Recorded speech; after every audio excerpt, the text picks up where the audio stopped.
My name's Hunter. Hunter, and Yeah. what's the name of your booth here? Melted Mind Designs. Melted Mind Designs. So I walked by, these immediately caught my eye because like there's some of the coolest tie dyes I've seen.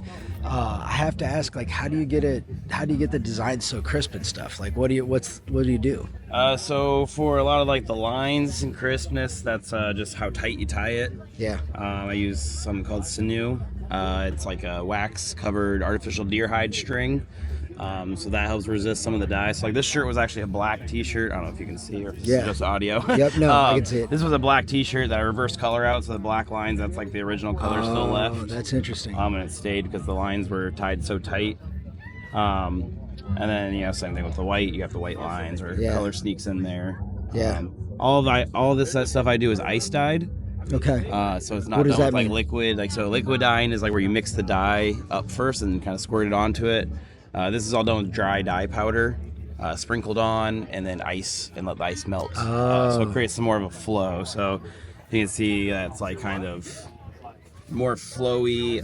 It also allows the color to split. Yeah. Because the colors are all made from primary colors mixed together. Yeah.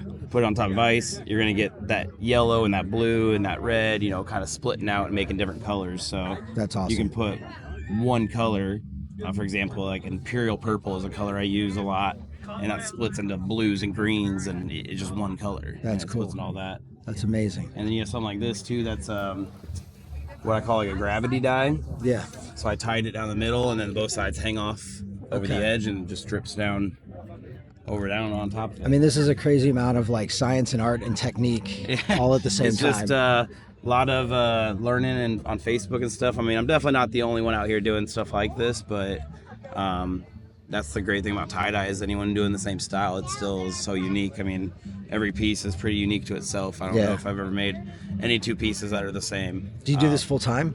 I do not. No, this is more of a hobby for me. More of a hobby. So how many fests do you get to a year? This is only my second this year as far as vending. I go to a lot of festivals as a patron and a fellow music enthusiast there.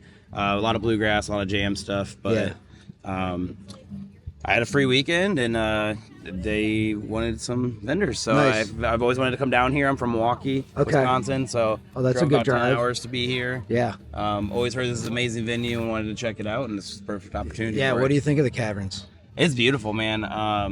From what I hear and what I've seen, the gentleman and whoever owns this place really cares for the land and for the place and wants to curate a venue that people can come and be happy and make memories at, not just make money. Yeah. There's nothing about this place or this event that screams consumerism to me, or there's nothing lacking to where they cut corners. Yeah. Everything is done pretty well, and everyone here is having a great time. Did you do the cave tour? I have not yet. We're trying to do it. It's been a little hard to get out here during the day, but if not, we'll just have to come back next year and do it then. But we've done plenty around here. There's a lot of awesome waterfalls and hikes around. Yeah, such a great piece of land. Well, I appreciate you talking to me, man. Thank you. I appreciate you. Thank you, cheers. man.